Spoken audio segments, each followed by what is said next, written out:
mga kumarites, alam ko namimiss nyo ko, kaya ayan, pipilitin ko mag-vlog para sa inyo. Antok na ako ha, pero kailangan natin tong i-post. Mga kumarites, kakawas ko lang, tayo mga miesta. Ngayong araw nga pala, piyesta doon sa aking mga biyanan, tayo ay manginginain doon. Noong una talaga, bala kong hindi pumasok. Pag tinamad ka ako, magsisiklib na lang ako. Ay Diyos ko, ay nakakaawa naman yung linya namin, talaga namang wala nang kabaper-baper, kaya sabi ko papasok na lang ako. At saka isa pa, nanghihinaya nga din ako sa isang araw dahil nga nung na-hospital nga si Kurt, halos 1 linggo nga tayong hindi nakapasok nun at wala nga din tayong sinahod. Kaya sabi ko ngayon nakakapasok na nga ako, kailangan ko talagang bumawi. At ayan, kahit nga naglalakad ako, kailangan ko mag-shoot ng mga video. O diba, kahit may trabaho ako, nagsisipag pa rin ako sa aking pag-affiliate. Abay syempre, sayang, extra income din yan. At ayun nga, pagkadating ko nga dito kina Inay, ang naabutan ko nga ay si Ineng. Ang sabi ko nga kay Ineng, ipakapi nga ako. Ay aba, tamang-tama naman at meron na ding suman. Kaya ayan, ito nga pala yung aking almusal ngayong umaga. Abay, sorry kayo, hindi naman kapalang mukha ko. Charo. Ay syempre, napakaaga pa nga nito at syempre wala pa naman lutong ulam. Mamaya magsasyaro na lang tayo. Eh kasi nga mamaya uuwi na nga rin ako. Hindi naman ako magpapatanghali dito kasi nga tutulog pa si Kumarites. At yung asawa ko nga ay may overtime nga sila kahapon, kaya ngayon nga ay wala pa, nasa bahay pa at natutulog. Kaya sabi ko nga sa kanya ay sige, matulog ka lang dyan sa bahay at doon ako sa kabila bababa. Ito namang suman mga Kumarites, in-order na nga lang nila Inay. Isa pa rin naman kasi talagang matarbaho kung ikaw nga din yung gagawa. At yan, unang kagat, ang sarap ng suman. Iniinggit ko kayo, ganun. Siyempre, piyesta dito, iinggitin ko kayo, charot. Kala mo naman, walang piyesta sa kanila.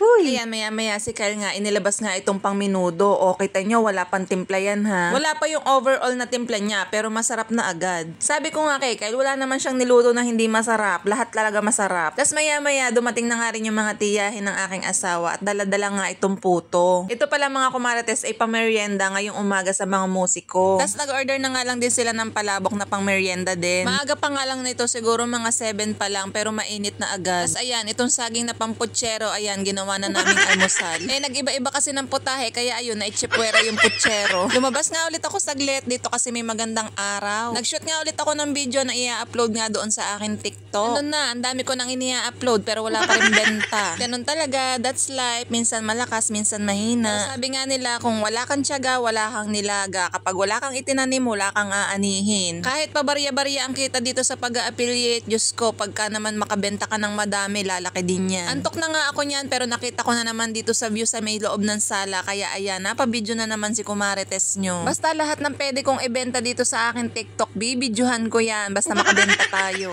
Pero nako, baka akala nyo napakadaling maging affiliate. Nako, hindi rin. Trabaho din talaga to. Mas malala pa sa trabaho ko.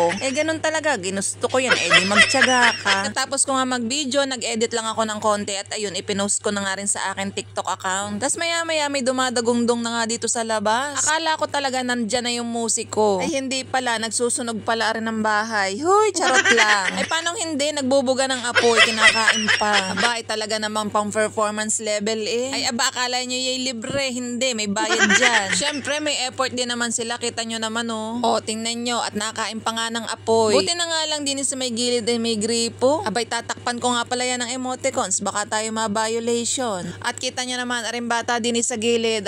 Astig na astig ang formay. Relax na relax. Kaninong anak to? Batang pogi. Style yan ng kanyang daddy, kaya ayan ginagaya. At ayan, sabi ko nga kay Inay, uuna na nga ako. Mag-aalas 10 na nga kasi. Aantayin ko pa nga sana yung musiko. Yun nga lang, wala na nga kasi akong itutulog mga Kumarites. Pinapakain na nga ako ni Inay. Yun nga lang, ikakaalmusal ko nga lang at busog pa nga ako. Ay di pinagayak na nga lang ako ni Inay ng ulam at mamaya nga pagising ko, yun na nga lang yung aking uulamin dahil may kanin naman sa bahay. Itong aking asawa nga, kadadating laang din naman halos doon kina Inay, pero ayan, sabi ko nga ihatid na nga ako sa bahay uli. Buti na nga lang at walang reklamo. Pagkadating nga sa bahay, itong si Kyler naalala yung ibibigay nung kanyang tito na gagamba. Ay nakalimutan sa bahay, kaya ayun, babalikan nga din niya. Sabi ko nga habang daan, bilin na bilin ko nga dito sa aking asawa na kapag ka nalasing at hindi na kayang umuwi, ay dito na nga kina Inay matulog. Ay mahirap naman kasi nauuwi ng lasing. Kasi yun nga, pagkahatid nga sa akin itong aking asawa, ito nga pala yung mga padala ni Inay sa akin na ulam. Diba natakam kayo? At dahil dyan, hanggang dito na lang muna. Thank you for watching. Bye!